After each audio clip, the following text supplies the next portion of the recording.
All right, we can get started. Good. Any questions about anything? Yeah. For the final, the project that we're working on is going to be full scale, okay? Quarter scale. Quarter scale? 1/4 scale model. Okay. And then the prototype, we're just gonna have the one prototype where it looks one. For today? Yeah. That's correct. Yep. Now, can you do more? Absolutely, you can do more. There are teams that prototype the whole thing. Right, so they brought in a prototype of the whole concept. Like they were trying to mount out the whole thing. Others came on just answering one question. So. Good. Yeah. The prototype should answer a question, so the team should say, okay, we are worried about how it folds up, or we are worried about how it stacks, or we are worried about how the crane grabs it. Or we are, whatever the question is, that's potentially something you can prototype. That's why we prototype, is to answer a question. We don't prototype just with 3D print from school. It is cool. Yeah, it's super cool. I agree. But we don't spend hours making a model just because it's cool. We usually are trying to answer a question, right? Normally, it's actually full scale, so I can answer that, right? If we're going to prototype something in engineering, we prototype at full scale, so we can test it. That's why you do it. So, yeah. Good. What? Another one. What we're saying. Keep it So coming. prototype, what is the scale by this? What do you recommend? I mean, there was some that brought in that looked like 16th scale, pretty darn small, because they 3D printed it, because they had access to that. Is that required? Absolutely not. There's others that came in with cardboard prototypes. Perfectly fine, as long as it's answering a question, right? So I didn't, for this prototype, I didn't hold you to a scale, I guess. Example. Could be anything. It should be a scale. It shouldn't just like, oh, let's just somehow make it, right? So it really should be to a scale, but I don't care.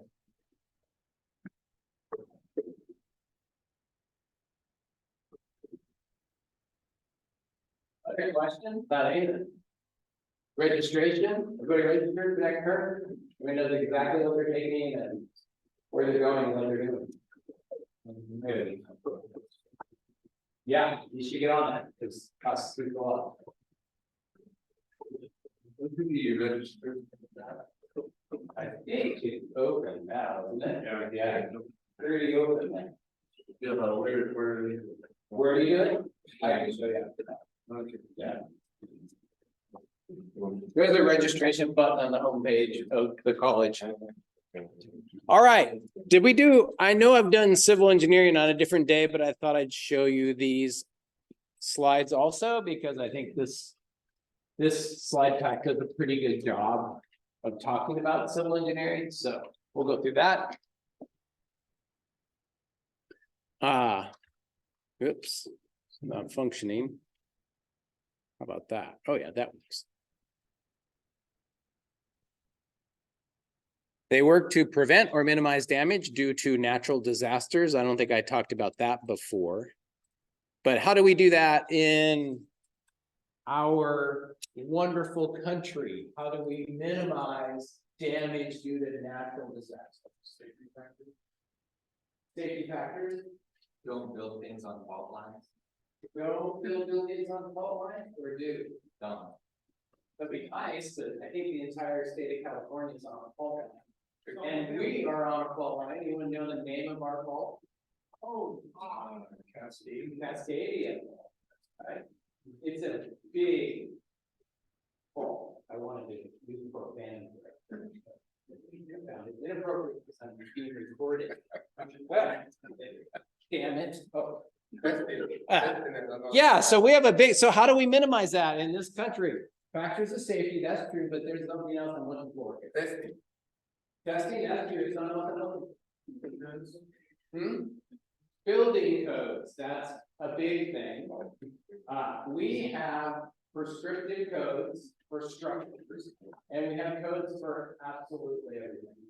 So, there's very few things you can just go out and build without dealing with some kind of a governmental oversight, right?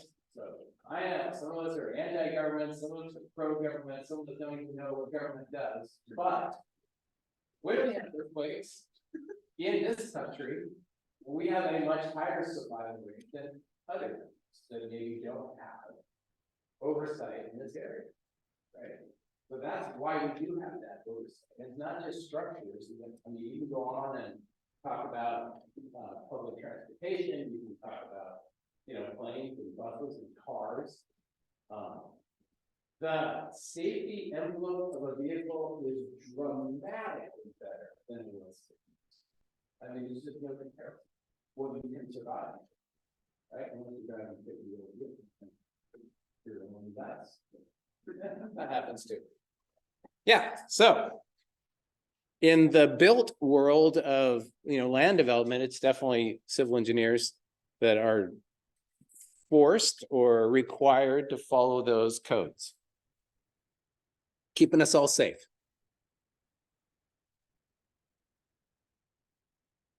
Foundations, just like we've seen in a lot of the engineering disciplines, right? Mathematics, physics, structural analysis, material science, fluid dynamics, thermodynamics. One thing that I don't think I've said a lot in here that I want to say is, if you don't know, just choose one. Choose one, pursue it, and get the degree, right? And guess what? If you're a mechanical engineer and you get the mechanical engineering bachelor's degree, you can go out and do mechanical engineering, but you can go out and do a lot of other things too, because you are an engineer. You will have proven you are capable of learning really pretty well, right? If you get through the 4-year degree and the 2-year degree. So that means with a little more education, you can become another kind of engineer. Pretty simple. Not a lot of specific coursework in every discipline. The one that's substantially different is electrical that I'm doing. Maybe aeronautical might be substantially different, right? But many engineers will get a bachelor's degree in mechanical and they get a master's. So it's just not that much more work.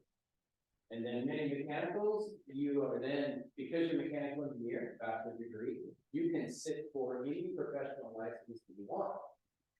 So I could go sit for the civil test and become a professional engineer, civil engineer. And all that's book work. I mean, that's good. Okay, I'm gonna spend the next year studying for this test and sit for it and take it. It's very cheap. Very so. If you don't know, just choose one and get it. Like, get it. It doesn't mean that you will be that for the rest of your life. You'll be that probably for 5 years, and then you'll be something else for the company. You will no longer be that solution. You'll be a project manager, or you'll be supervisor of something else, or you'll switch over and start a new part of the company because you've been there 5 years and you know pretty much everything that's going on. And you've proven you're a good employee, you're good with numbers, you're good with problem solving, you go out and start something else, right? It's just a short amount of time we're plugged into this. Unless you're just really resistant to growth. No, just one of them. No, you can't make that into what's on.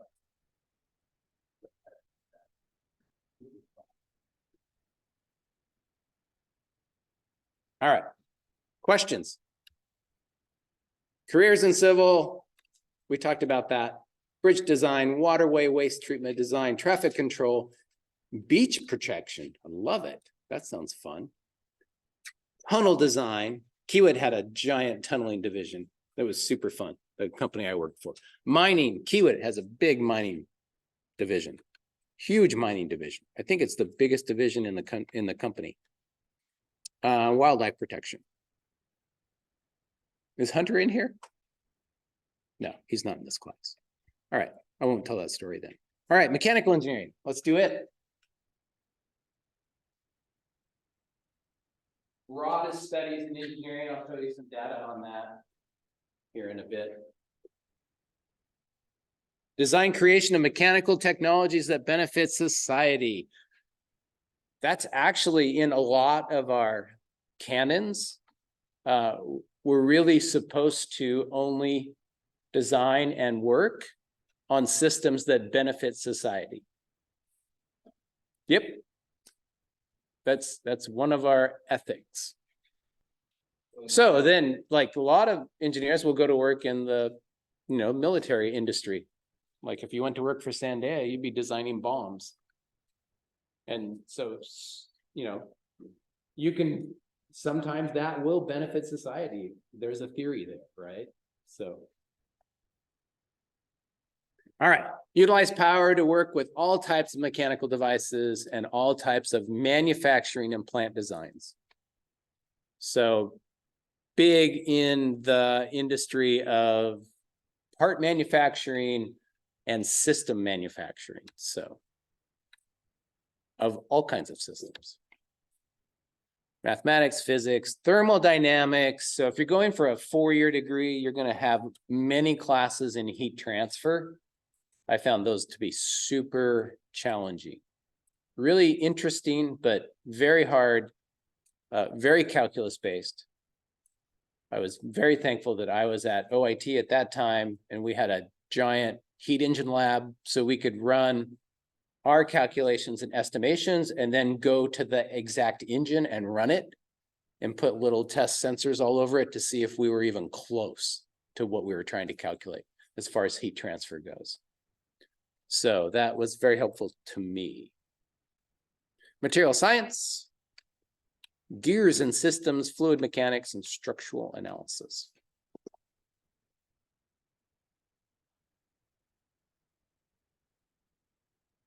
Careers. Whoa, law firm, where'd that come from? That's kind of fun. Yeah, no kidding. Why is it in the list? Not either.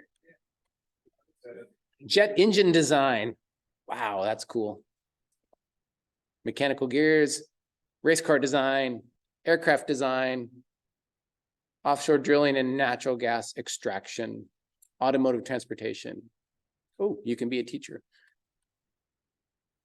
You need your master's for that. So keep going to school. Ocean engineering. Oregon State has this, so I left it in. They're big on ocean education.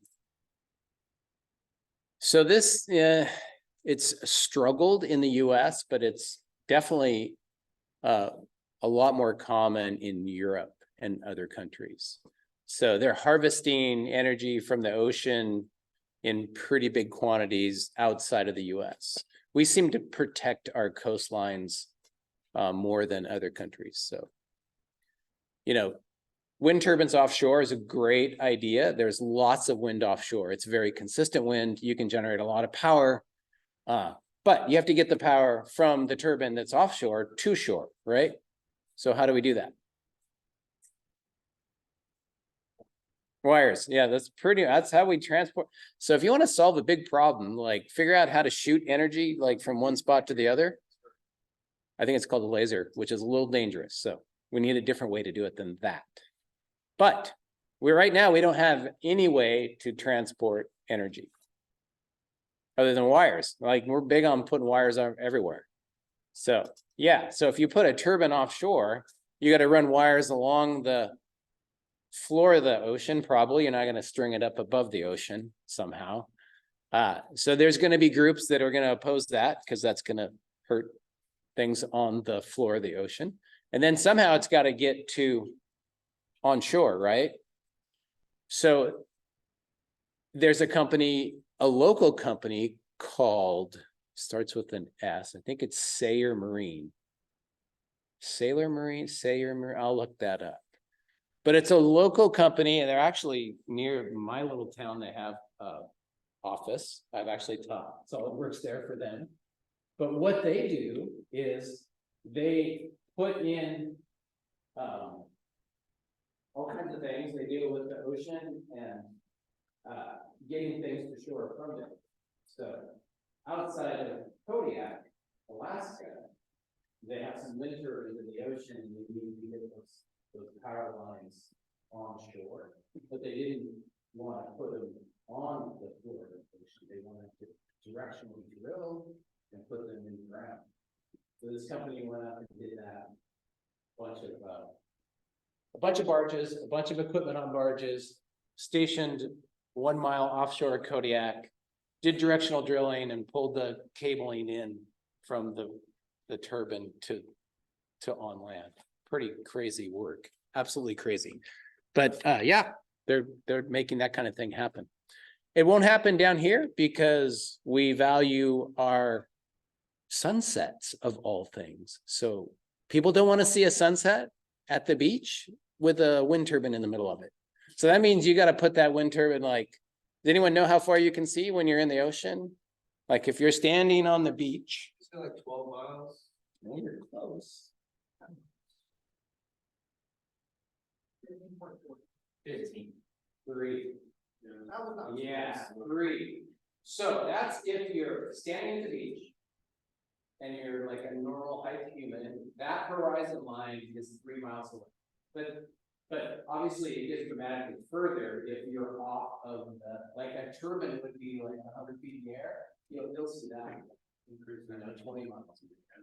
So to not see it, to not ruin our senses, it would have to be out there a very long ways, which is a lot more wire to get that power. Yeah, we value us. I get it. But we also don't have any like wave energy going on either because we value our coastline. Because wave energy would be right on the beach, right? And they even have wave energy systems that can be in the rocks, like where we all don't hang out, a very rocky beach. But a lot of our coastline is owned, so you can't just go onto homeowners' property and say, we're going to put a wave turbine in here. But yeah, we just haven't figured it out. All right. Guess what? Mathematics, physics, fluid mechanics, structural mechanics, ocean wave mechanics. That's cool.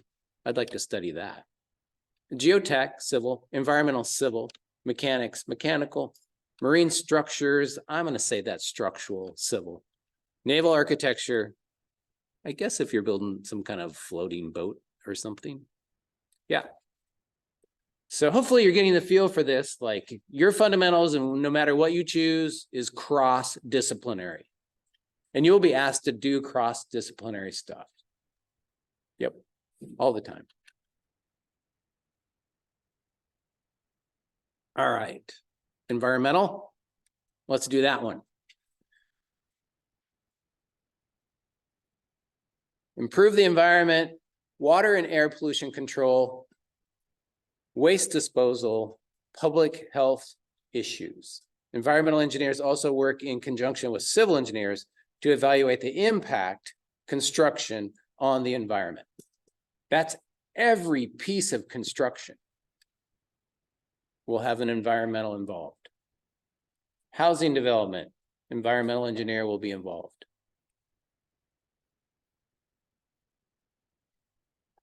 Any commercial structure.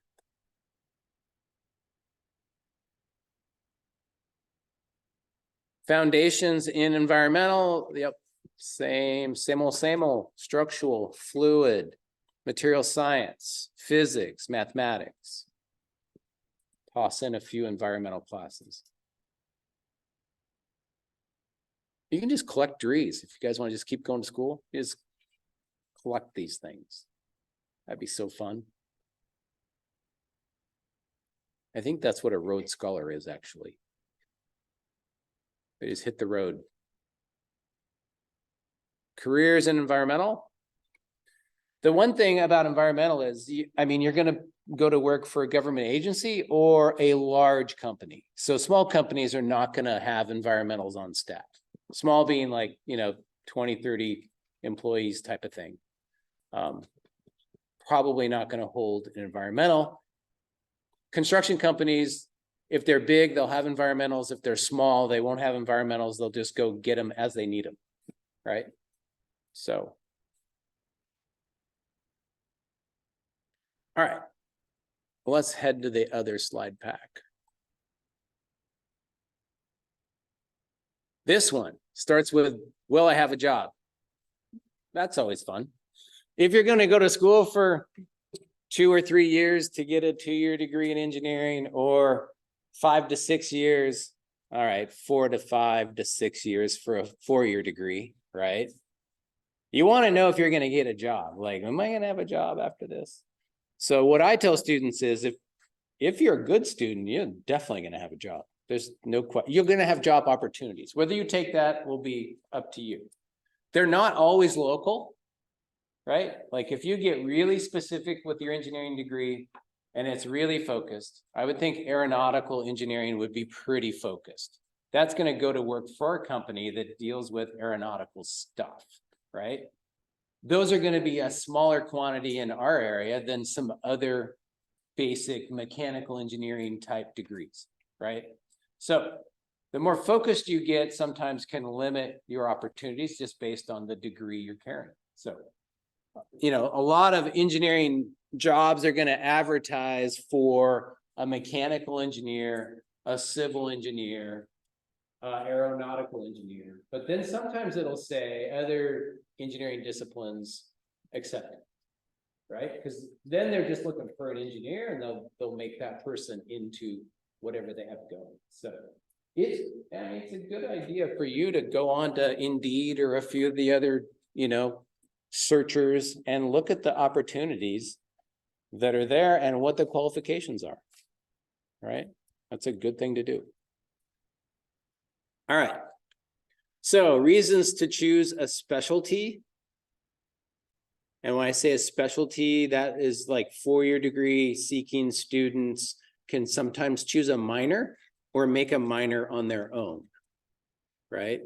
So when I was at Oregon State, or no, OIT for my bachelor's degree, they didn't have quote minors, but they had a number of elective courses that you could choose. So every one of my elective courses I chose in material science. So I chose there was a chem material science class, and then there was an exotic material science class. And these are usually PhD seeking students that are teaching these courses about their PhD research. I don't know if that makes sense to you, but doctorate seeking students will have definitely a specialty that they're doing their research on and writing their papers on, trying to become the next level, right? And through that, they'll teach classes in that content. They'll have opportunities to do scholarship work in that content. Sometimes you get jobs in that content, right? So, and sometimes you can get college credit for that stuff, and then that becomes your minor. So you should look for ways of kind of focusing your knowledge. So even if you're mechanical, you could have extra coursework in electrical systems. So then you're going to be like this mechanical engineer that has a little minor in electrical, right? Super beneficial. Anything that you are interested in, it should be an interest area because you're going to take kind of next level classes in that. Availability of programs is important. So if you want to, do material science, you need to look at a university that has material science coursework that you can pick and choose from, along with your regular degree stuff. Yeah. Specialties are good. All right, I'm going to cruise along. Job growth, let's look at the charts. So some of these are old, like it's hard to find new data. I slid new data in when I can find it, but all the trends are like the same.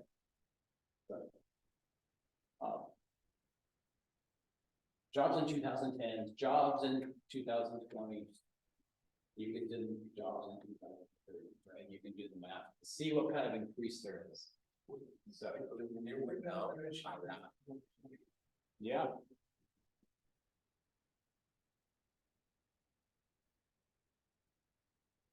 So these are jobs, right? Most of them are increasing.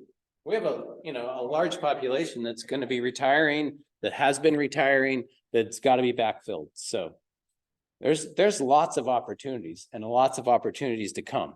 Because you don't want to just look at opportunities right now.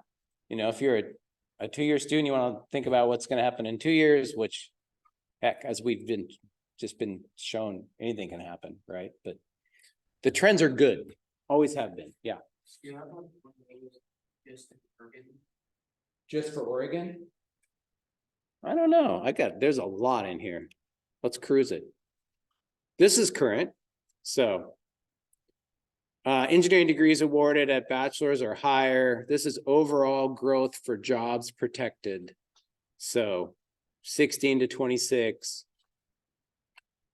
Petroleum industry is right on top of that new growth. Then civil. Surveyors is part of civil engineering, but you can become a professional land surveyor. That's one of the subgroups of civil engineering.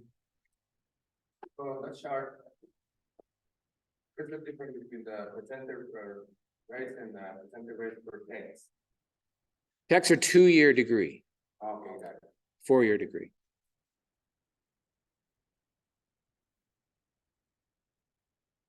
All right, let's keep going.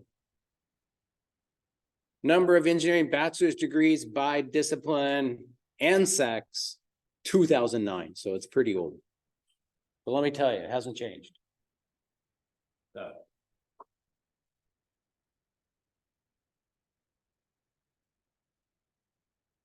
Mechanicals have been the leader for a very long time.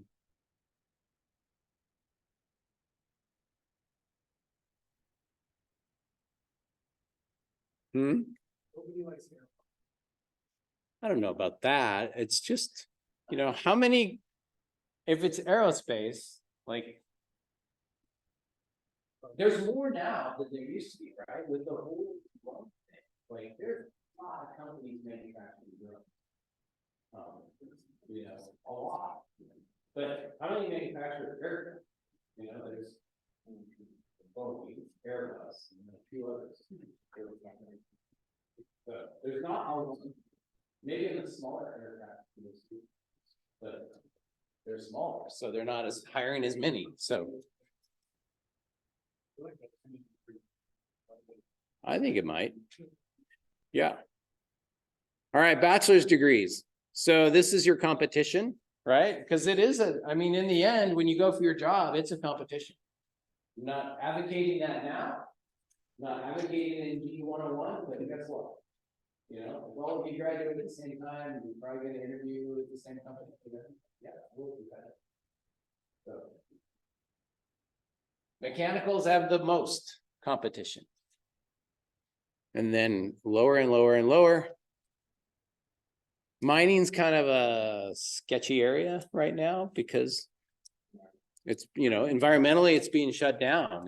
It's hard to keep those systems up and running. So.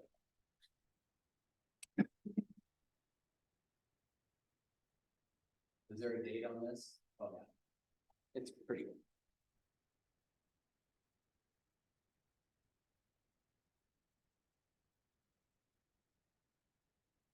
All right, we're going to cruise along here. New jobs projected.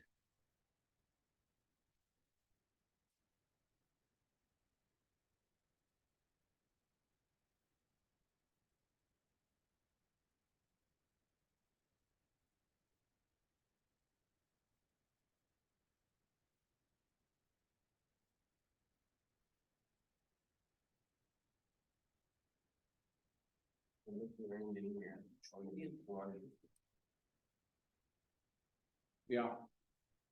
So the highest right there is computer power. No, actually, petroleum. Which one? Petroleum is the highest, which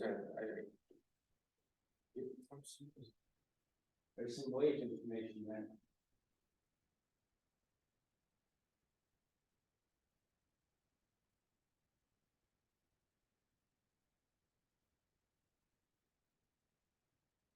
Motivational, isn't it? Should be.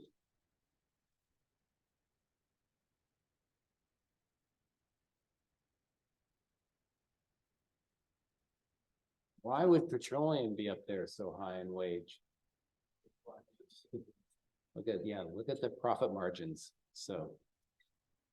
Yep. Yep.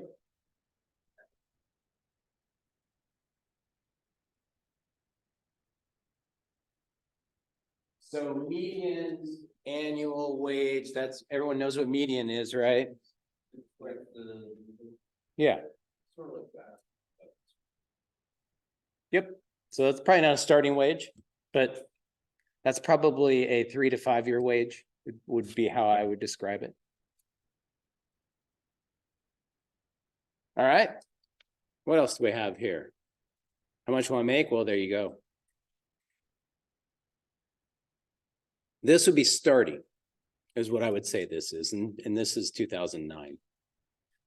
So I think I just told the high school group that the 4-year degree engineer starting around 70. Typically, some of you 2 years is awesome. And then 2-year would be 50 to 60, depending on your background and experience.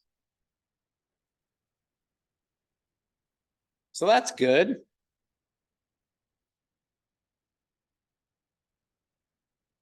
More, 2013.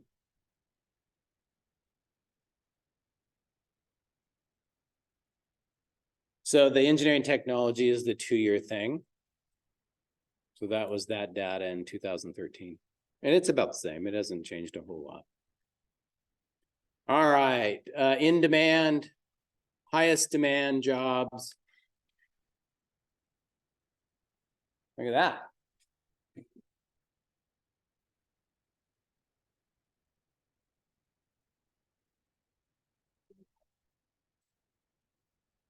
I don't know. I don't really know what that means.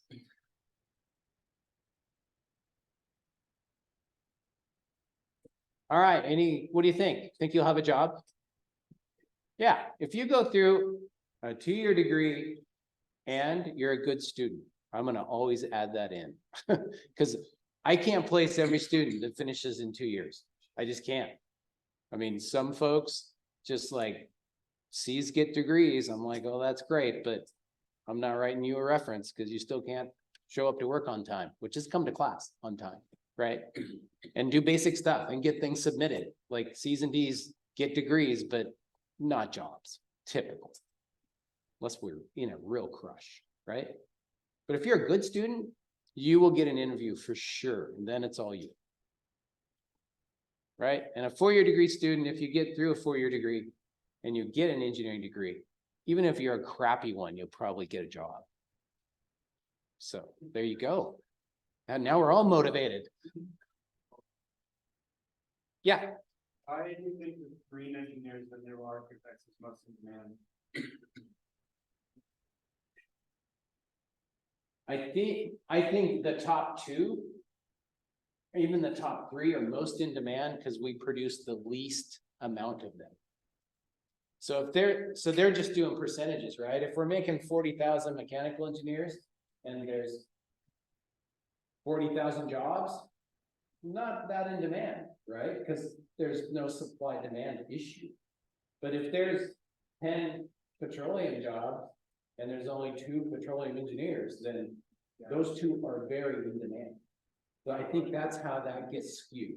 Does that make sense? Yeah. There's less of them, so they're more in demand. I do not recall the company that is moving their production facility to Vietnam.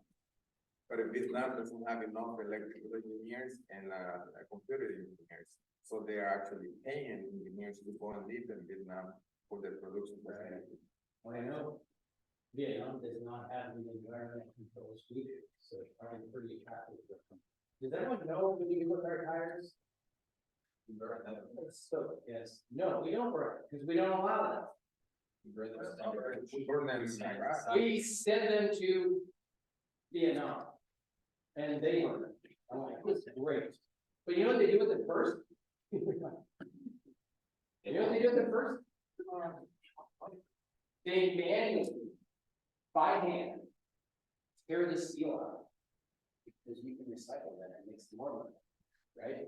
So we send our used tires Still pissed off about. Yeah, we actually sell them like dirt cheap to Vietnam. They get them, they pull the steel out. They process it, you know, guess what they do? They sell it back to us, we buy them. And then they literally burn the pipes, which we're trying to stop. It's gonna kill us, we can't do it. There you go, that's the news flash. That's it. On that note, I'm done. I quit. See you all in lab. I'm telling you, I quit.